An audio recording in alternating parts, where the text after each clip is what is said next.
Hey guys, what's up? This is Liquid Raven, and in this video I'll be showing you a little bit more of me building my PC. So this is basically soon after I received my Thermaltake Core P7 case.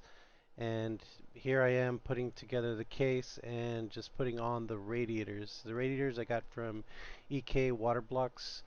They are the EKWB CoolStream SE 480 Radiator Slims.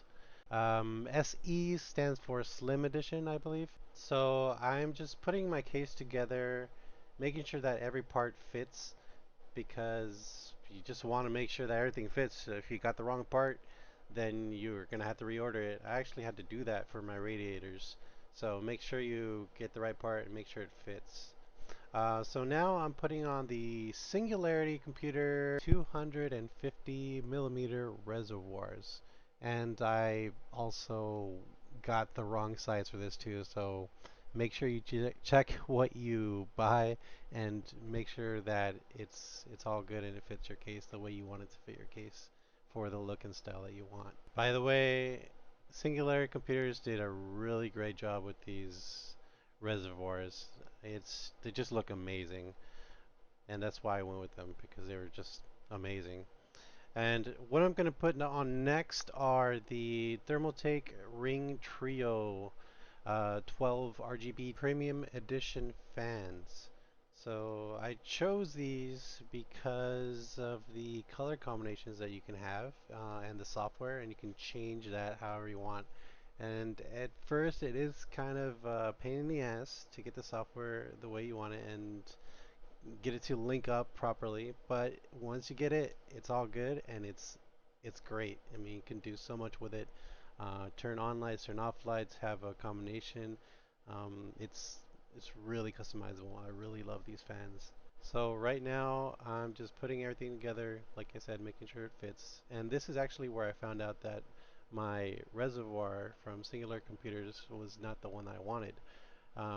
As you saw, it was a little bit too small for the case, and I wanted something bigger that will fill the case a lot more, that will also fit the size of my reservoir and fans.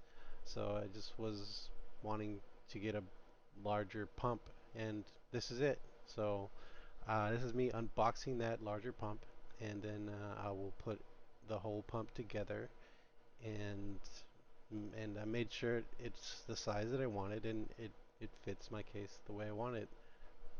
So make sure that you get the parts that you want, and if you don't get it, you can always return it and get another one, but it's better if you just get the part that you need so you don't have to waste that extra time in shipping everything. Right now I'm putting together the reservoir stands. So I attach the stands to my reservoir and check to see if it fits my case. And it does, the size does fit my case the way I want it, but the stands, there's no holes on my case for the stands to attach to. So I decided I'm going to have to improvise and make the holes on my case, and I will show that later on. I'm making the holes on my case just so that the reservoir will stay on my case.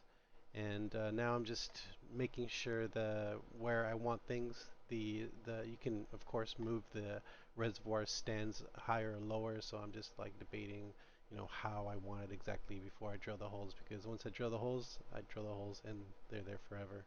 Or I can cover them up, of course, but I just want to do it once. And this is another thing I had to swap out, which is the MSI Meg Z390 Godlike motherboard. It was not compatible with my CPU, so I had to switch it out.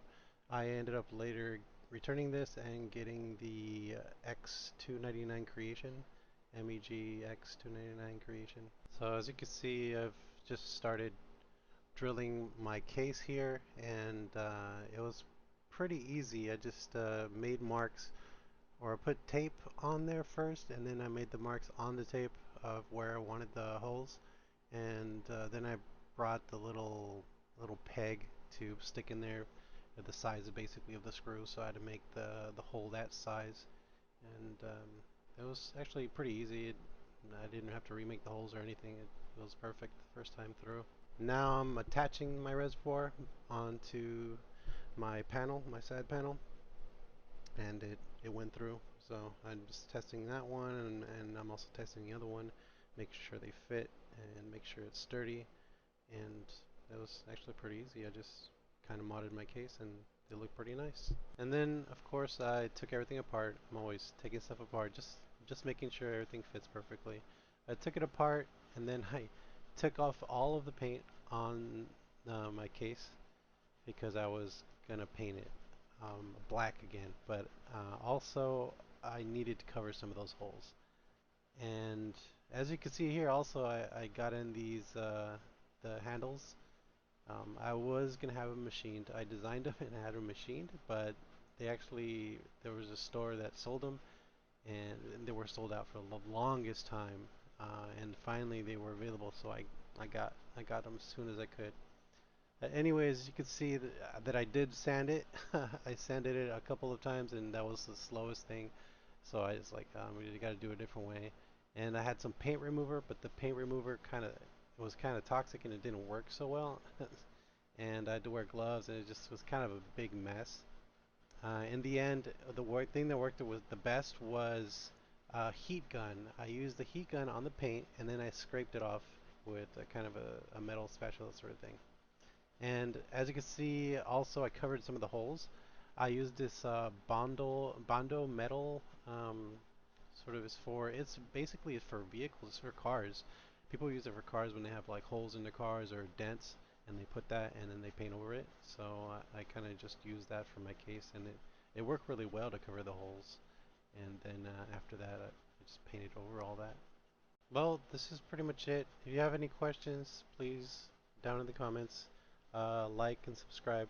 I would appreciate it. And there's, of course, more to come. Thanks for watching and have a good day. See you next time. Bye.